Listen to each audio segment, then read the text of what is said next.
The laughter echoed in the grand marble hall, bouncing off polished stone and gilded columns. A crowd of well-dressed men and women gathered in their tailored suits and glittering gowns, sipping champagne as if the world belonged entirely to them. At the center, near the staircase, stood a young woman in a faded uniform. Her shoes were scuffed, her hands trembling slightly as she clutched a tray of glasses. She had come straight from the cramped bus, walking 3 blocks in the rain to arrive here on time. But no one noticed her effort. No one noticed her existence, except when it was convenient to mock. "Look at her hands," one of the wealthy women whispered loudly, just enough for others to hear. "So rough. Can you imagine what kind of life leaves hands like that?" Another man smirked. "Perhaps scrubbing floors. That must be her talent." The young woman kept her head low, her heart pounding, the tray trembling dangerously. She had been taught to stay invisible, to carry the weight of other people's glasses and secrets without making a sound. Then it happened. A tall man, dressed in a black suit, his tie the color of blood, stepped forward. He was the kind of man who thrived on spectacle, who enjoyed cruelty because cruelty gave him an audience. With one swift movement, he tapped the bottom of her tray, sending the crystal glasses crashing to the marble floor. Shards exploded around her feet. Liquid spread like an accusation, soaking the hem of her uniform. Gasps rippled through the crowd, then laughter followed, sharp and merciless. The man's voice cut through it all. "Clumsy girl, do you know how much those glasses cost? More than your entire year's wage, I would imagine. Tell me, do you think people like you belong in places like this?" Her throat tightened. She wanted to speak, but the words choked inside her chest. Around her, the crowd looked on, not with kindness, not with pity, but with amusement. In those 15 seconds, she was not human to them. She was a spectacle, a joke, an object designed for their entertainment. And yet, somewhere deep inside her, beneath the shame and the sting of humiliation, something solid formed, something unbreakable. She lowered her eyes, cleaned the mess, and whispered a quiet apology. But she made herself a promise, one they would never hear. They would regret the day they mistook her silence for weakness. The night did not end there. It rarely does. She continued working through the evening, serving drinks and avoiding the eyes that followed her with disdain. Every laugh, every sneer, etched itself into her memory. By the time the party ended, her body was exhausted, but her mind burned with restless fire. On her way out, she passed the grand doors, the chauffeurs waiting with polished cars. Rain still fell, steady and cold. She walked alone, coat thin, shoes soaked. And yet, as she crossed the street, she caught a glimpse through one of the limousine windows. The man in the black suit was inside, laughing again, his face lit by the glow of wealth and arrogance. Her fists clenched, not out of hatred, though hatred would have been easier, but out of something sharper, the knowledge that people like him believed the world belonged only to them. She knew otherwise. The following days were no kinder. At work, she endured whispers, half-hidden smirks, reminders of her place. At the supermarket, the cashier didn't meet her eyes. At the bus stop, men glanced at her uniform and dismissed her.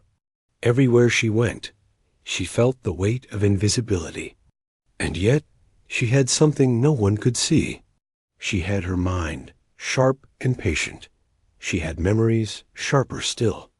And she had a secret she had guarded carefully, one she had not fully understood until that night of humiliation pushed her to look closer. You see, the man in the black suit was not just another wealthy face. He was the director of a company that controlled much of the city's power, political and financial. His name opened doors, but it also cast shadows. And in those shadows, hidden files and whispered rumors lived. She had once worked in a back office, sorting papers others did not want to touch. She remembered signatures, numbers, dates that did not align. At the time, she had said nothing. What power did she have, after all? She was just another invisible worker, easily replaced. But now, things were different. His cruelty had lit a fire she could no longer ignore. One evening, in her small rented room with peeling paint and a window that barely closed, she pulled out an old box. Inside were scraps of paper, copies she had kept without fully knowing why. Numbers, contracts, a letter with a signature she had memorized. She spread them across her table, her breath catching as she began to see the pattern. Fraud, corruption, secrets buried beneath layers of wealth and arrogance. Her heart pounded. She was holding the kind of truth that could topple him. And yet she hesitated.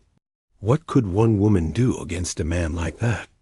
He had lawyers, allies, money. She had nothing except her dignity, her memory, and now these papers. For a moment, she almost folded the box shut again. Almost. But then she remembered the laughter, the glasses shattering at her feet, the heat of shame burning her skin, while they looked at her as though she were less than human. She whispered to herself, "No more." The plan was not immediate. It could not be. She was careful, cautious, deliberate. She started by walking into places where she did not belong: offices, public buildings, archives. She kept her head down, but her eyes open. She gathered more: names, transactions, photographs.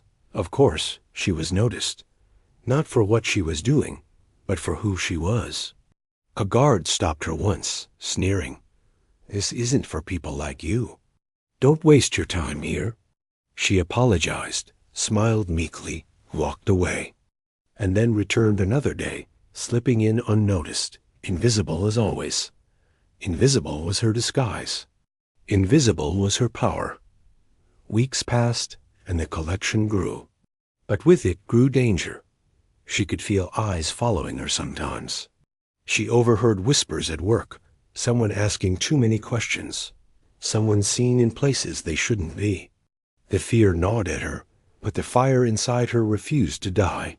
It was not just about her anymore. It was about everyone like her, the ones laughed at, dismissed, pushed aside, the ones who carried the weight of the powerful while being told they were nothing. She was not nothing, and she would prove it. Her chance came sooner than expected. A gala was announced, hosted once again in that same marble hall. The man in the black suit would be there, surrounded by the same glittering crowd, basking in the same cruel laughter. This time, she would not be serving drinks. This time, she would be carrying something else entirely. Her hands trembled as she prepared, but not with fear, with purpose. She had waited long enough. That night, the city glowed with wealth. Lights shimmered across glass towers, cars lined the streets, red carpets rolled across the pavement. Inside, the music swelled, laughter filled the air, and arrogance strutted like a king. She entered quietly, unnoticed, blending with the crowd as though she belonged. She did not need a gown or jewels. She needed only what she carried hidden in her bag, the truth. And the truth, she knew, was heavier than gold.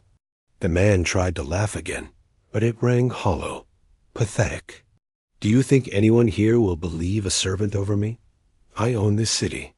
She stepped closer, her eyes locked on his. "You don't own the truth." Then she opened the folder wide, spreading the documents on the nearest table. People rushed forward, curious, hungry for scandal. Pages were snatched up, read, whispered about. And slowly, like cracks spreading through stone, the murmurs grew into outrage. "Is this real?" someone asked. "The signatures look at the dates. This is fraud." The man in the black suit shouted, trying to regain control. "Do not listen to her. She's nothing. She's lying." But it was too late. The truth was already moving, alive in the hands of the crowd. Security approached, unsure whether to remove her or him. The chaos grew, the air thick with shifting power. She stood tall, her heart racing but her voice steady. "Tonight you called yourself a savior," she said, her words carrying across the room. "But the only people you've saved are yourself. And the cost was our dignity, our lives, our futures. You treated us as less than human, but tonight everyone sees you for what you are." The room erupted not in laughter, not in applause, but in something deeper. A roar of voices demanding answers, demanding accountability. The man in the black suit was no longer a king. He was cornered, stripped of his illusion. For the first time, she was not invisible. She was undeniable. The aftermath was chaos. Cameras, flashing lights, police stepping in, lawyers arriving with pale faces and urgent whispers. The man in the black suit was escorted out, his shouts drowned by the storm of voices calling for justice. She stood quietly to the side, her hands trembling, her chest heaving. She had done it. She had spoken, exposed, revealed. And yet she felt no triumph. Not yet. What she felt was release, the weight of silence lifting, the chains of humiliation broken. She walked out of the hall into the cold night air. Rain touched her face, soft and cleansing. For the first time in years, she allowed herself to breathe fully. But the story did not end there. Truth rarely settles quietly. In the days that followed, the city buzzed with scandal. News outlets ran the story. The man in the black suit plastered across every screen. His crimes no longer whispers, but headlines. People debated, argued, demanded more. And her? She remained unnamed in most reports, a shadow who had dragged the powerful into the light. Some called her brave, others reckless. Many dismissed her still, saying she must have been coached, manipulated, pushed by someone else. After all, how could someone like her bring down someone like him? It was easier for them to believe in a hidden hand than in her courage. But she knew the truth. She had done this alone, and that was enough. Still, humiliation leaves scars. She felt them every time she walked through the streets, every time someone looked at her with curiosity or judgment. But she also saw something else, glimpses of recognition. The grocer who smiled at her instead of looking past her. The bus driver who nodded as she climbed aboard. A neighbor who whispered, "You were brave." Small things, but they mattered. Because slowly, the city began to change the way it looked at people like her. Not entirely, not overnight, but enough. And for her, enough was victory. Weeks later, she stood again outside the marble hall. This time, she was not carrying trays or cleaning supplies. She stood as herself, whole and unashamed. The hall was locked, its events canceled, its grandeur fading under the weight of scandal. She smiled faintly, a smile not of triumph, but of quiet justice. They had humiliated her, broken her down in front of the world. And she had answered, not with vengeance, but with truth. And the truth, once spoken, could not be silenced again.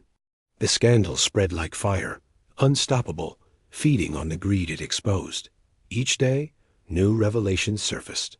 Hidden accounts, false charities, workers whose pensions had been stolen, communities abandoned while he threw lavish parties in marble halls. The man in the black suit became a symbol not of power anymore, but of corruption, of arrogance brought low. And though her name was still unknown to most, whispers began to circulate. People asked, who was the one who stood up? Who dared to speak? She heard those whispers in the market, on buses, in cafes, where she sometimes stopped to warm her hands. Some spoke with admiration, some with skepticism, but all agreed on one thing. Someone had broken the silence. And silence, once broken, can never be mended. For her, life did not transform overnight. She still lived in her small room, still worked long hours, still faced the everyday struggles of being unseen. But something had shifted. She carried herself differently. Her head lifted higher. Her eyes met others without fear. One evening, as she left work, she noticed a group of younger workers clustered outside, whispering about their wages being cut unfairly. She approached, hesitant at first, but then she spoke quietly, firmly. "You don't have to accept it," she said. "There are ways to fight back, even when you feel invisible." They looked at her with surprise, and then recognition. One of them whispered, "It was you, wasn't it?" She did not answer. She simply said, "You have more power than you think." And then she walked away, her heart beating fast. But power brings danger. Weeks later, she began to notice shadows. A man lingering too long near her building. A voice on the phone line that clicked before the call ended. The sound of footsteps behind her on streets that should have been empty.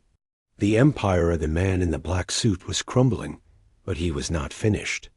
Even stripped of his titles, he still had allies, people who feared the truth she carried, people who would rather silence her than see her speak again. Fear returned, sharp and cold, but she was not the same woman she had been. She told herself, "They want me afraid, they want me silent.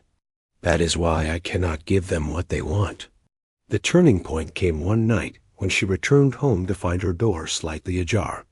She froze, her pulse hammering, her breath caught in her throat. Slowly, she pushed it open. Her room was in chaos. Papers scattered, drawers pulled out, the small box that had once hidden her evidence lying overturned. Whoever had been there had searched carefully, angrily. On her wall, scratched in black marker, were words meant to frighten her: "Stay silent or disappear." She stared at the words for a long moment. Then she did something she hadn't expected. She laughed. A low, bitter laugh, not of joy, but of defiance. Because they did not understand. She had already risked everything. They had already taken her fear the night they humiliated her before their laughter. What else could they possibly steal? She gathered the scattered papers, set them back in place, and whispered to the empty room, "You can't silence me. Not now. Not ever." Still, she needed allies. She realized that change required more than one voice, more than one act of courage. So she began to reach out to the young workers she had spoken with, to neighbors who grumbled about unfair rents, to women who had been dismissed by employers for being too poor to matter. At first, they listened with hesitation, but little by little, her fire lit theirs. Meetings were held in basements, in back rooms of cafes, in small apartments where curtains were drawn and whispers turned into plans. They spoke of rights, of dignity, of demanding the respect they had been denied. And always at the heart of it was her story. The night she stood in the marble hall and spoke truth to power. Not everyone believed in her. Some mocked her, saying she was chasing glory. Some feared her, saying she was bringing trouble. Some even hated her, because her defiance forced them to see their own silence. But she accepted that. She knew not all would stand beside her. What mattered was that enough would. And so, the invisible became visible. Not just her, but all of them. One night, months later, another event was held in the city. Not a gala for the rich, but a gathering for those who had been silenced too long. Workers, mothers, the elderly, the young people who carried the weight of injustice every day. She stood before them, nervous but unshaken. She was not dressed in silk or jewels. She wore the same clothes she always had, but her presence filled the room more than any gown could. "I was humiliated in front of a crowd," she began, her voice carrying. "They laughed at me, called me clumsy, worthless. And for a moment, I believed them. But then I realized what they fear most is not our mistakes, but our voices. They fear us because we remember, because we endure, because we can speak." Silence followed her words, deep and heavy. And then applause rose, not polite or restrained, but raw, alive, like thunder rolling through the walls. She knew then she was no longer alone. Meanwhile, the man in the black suit faced trial. His wealth crumbled, his allies abandoned him, his empire collapsed under the weight of his crimes. He tried to play the victim, to paint himself as a man betrayed. But the city had already turned. His arrogance no longer dazzled, it disgusted. And though she did not attend the trial, she followed the reports closely, not out of vengeance, but out of duty. She needed to see the arc of justice completed. When the verdict came guilty, she did not cheer. She simply closed her eyes and whispered, "At last."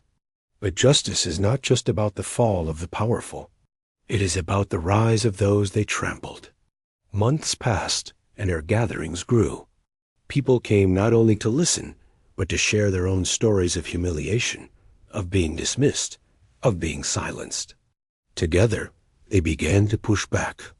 Demands were written, petitions signed, protests organized.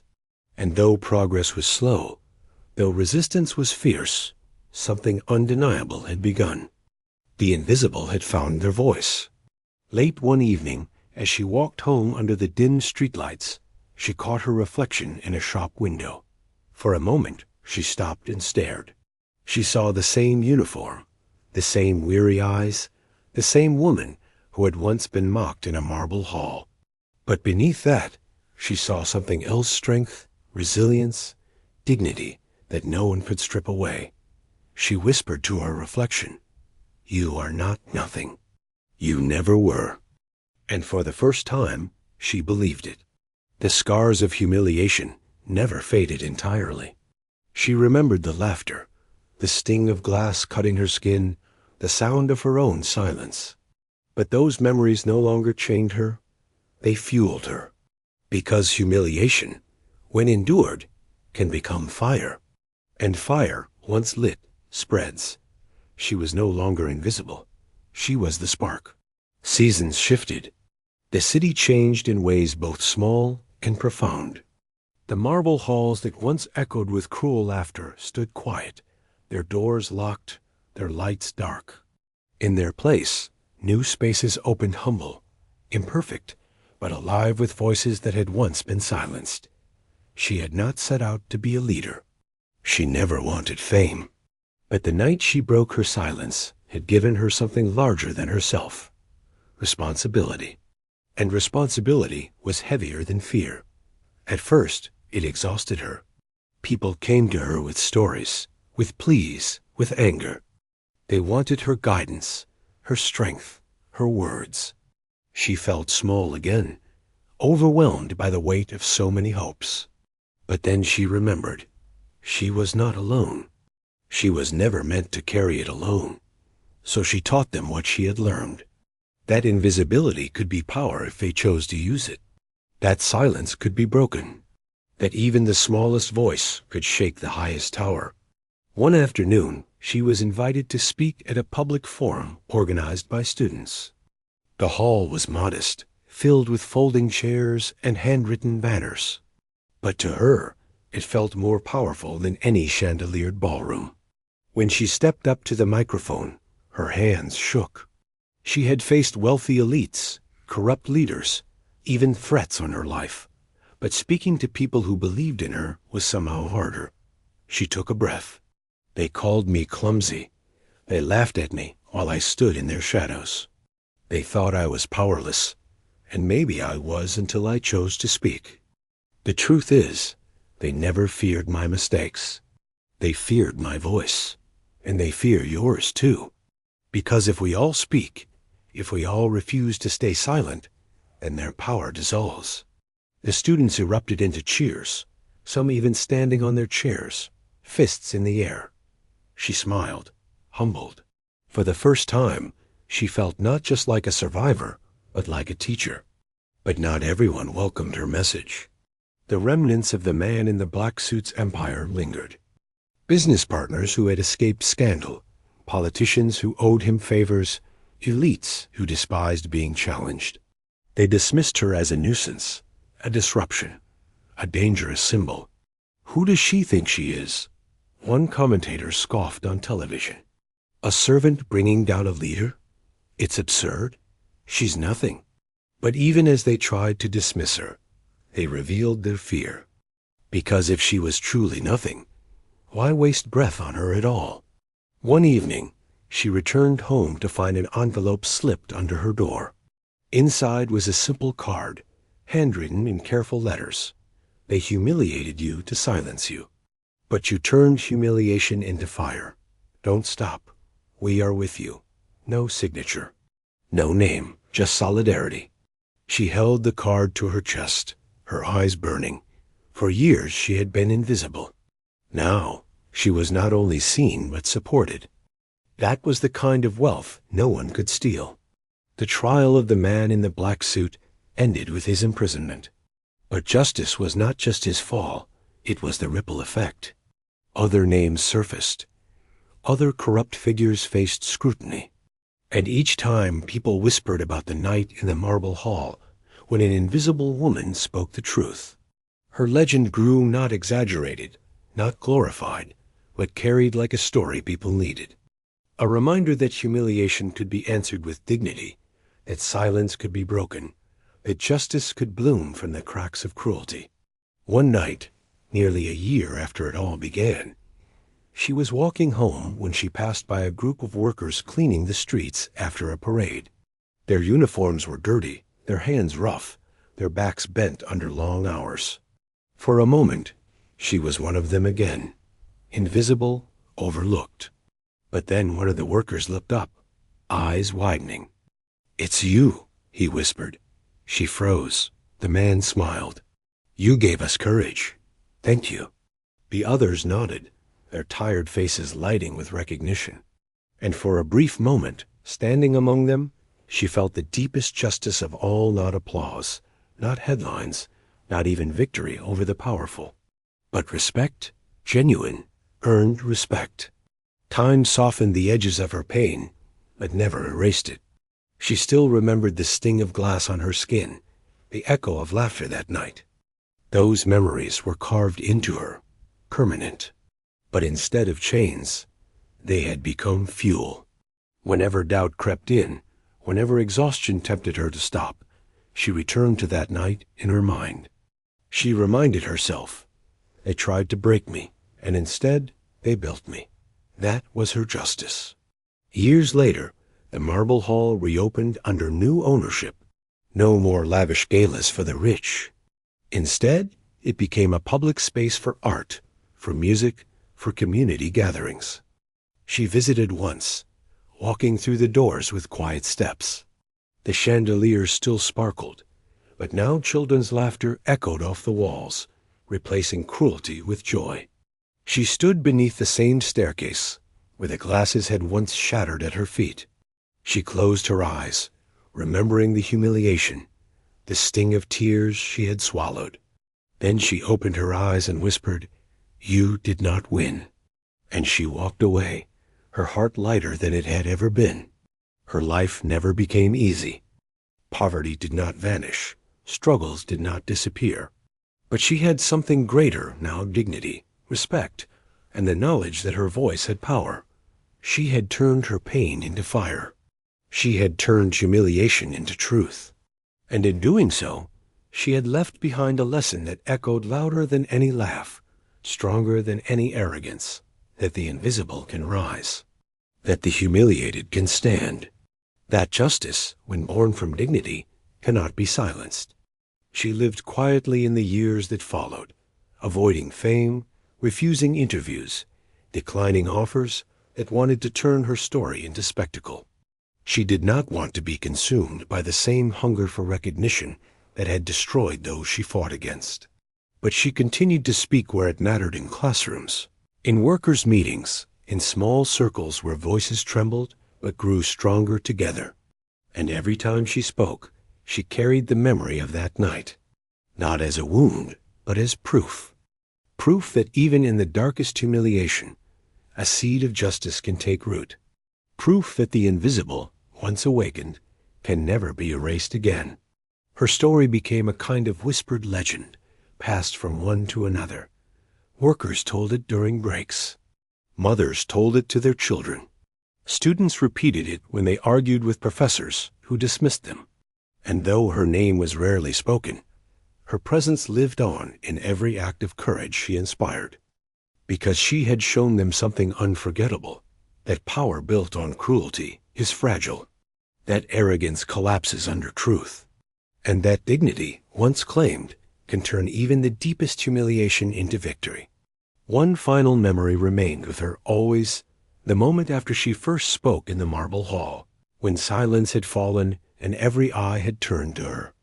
In that instant, she was still terrified, still shaking, still unsure. But she had chosen to speak anyway. That choice had changed everything. And that was the heart of her story. Not the fall of the powerful, not the rise of the invisible, but the single, trembling choice to turn humiliation into defiance, silence into truth. That choice was her justice. That choice was her freedom.